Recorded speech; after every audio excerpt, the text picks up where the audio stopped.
Jesus said, "Go and make disciples of all nations." Over 2,000 years later, his commission remains the focus of our churches, and our district missions is all about going, whether it's our Jerusalem, Judea, Samaria, or to the ends of the earth. Since our last conference, Dean and Wendy Skinner, Stuart and Gudrun Hunter, and Steve and Heather Chalner have now officially retired from overseas missions after many effective years of ministry. These are precious people who have served so well, and even though COVID restrictions challenged our missions committee, we still celebrated these families and honored them on your behalf last year. We now have 2 families who are actively pursuing to go.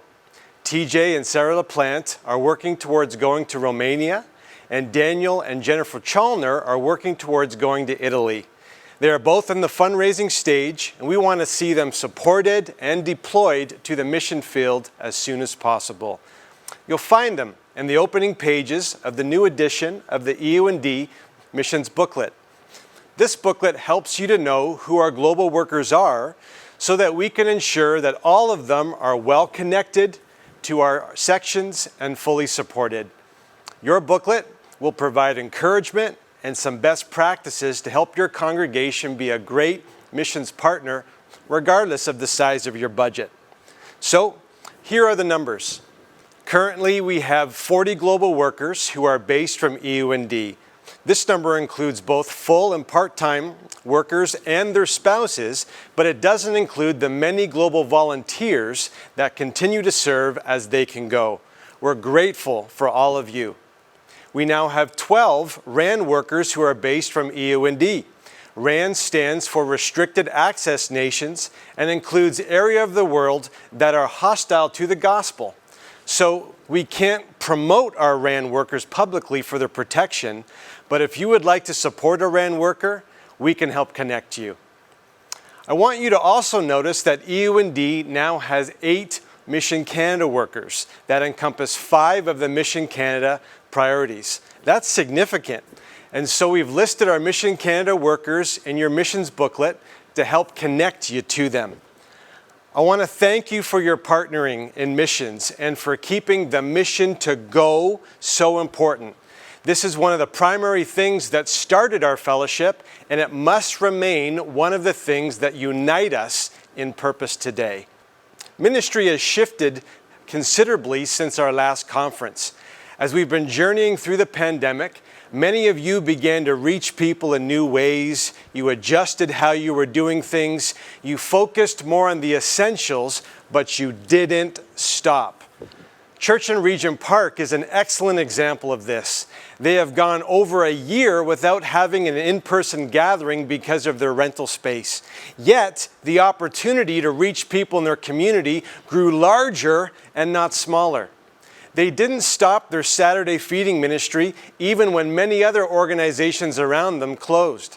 As they continued to be faithful to the ministry, the Lord was faithful to bless and extend their influence in the city.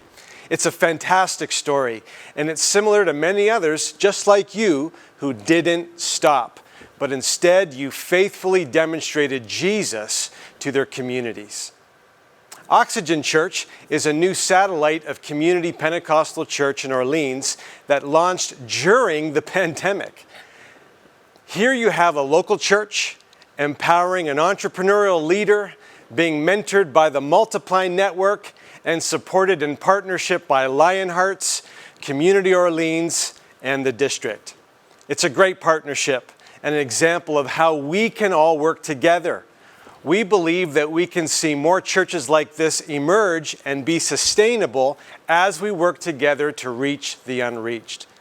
Jesus spent so much of his ministry outside where the people are, and this is what we need to get back to doing.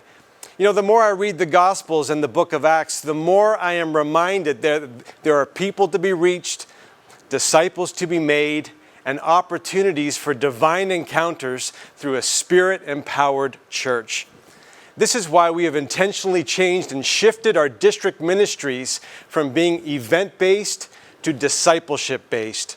We believe our greatest potential as a district is to develop, care, and resource the leaders who are leading the church today, and that's you. That doesn't mean that our camps, pastors' days, student events, men and women's days will stop. It just means that the ministry events that we continue to host will further our mandate of making disciples. Our specialized ministry leaders are spending more of their time investing in leaders and growing together in community. Sharing our lives with leaders is both the hard work and the joy of discipleship. No pastor needs to do ministry alone. We want to change that and follow the example of Christ in the New Testament church. The Apostle Paul said to the Thessalonians, "We didn't just share our message with you, we shared our lives as well." Let me express my gratitude to the Lord for allowing me to serve in district ministry. Colleen and I are honored to do what we do, and we enjoy getting to meet you and travel to more and more churches. My wife and son share in this ministry with me, and I'm grateful for them. I want to thank Jeremy Albrecht and Bev Graham and our entire team of ministry specialists. Just like your own ministry was stretched this past year, our team and their support staff also had to adjust and step up in new ways, and they did. I'm proud of them, and I'm thankful for their leadership. Thank you to Lakeshore and Ottawa Valley Pentecostal camps. Both of our camps have directors and support staff that serve and believe in our camp's mandate. Thank you for your leadership. Special thanks to my assistant Amy, who has served you well by assisting me so well. And thank you to Craig and David for your leadership and your mentorship. You're a great blessing to my life and our entire district family. So God bless you, and thank you for the opportunity to serve.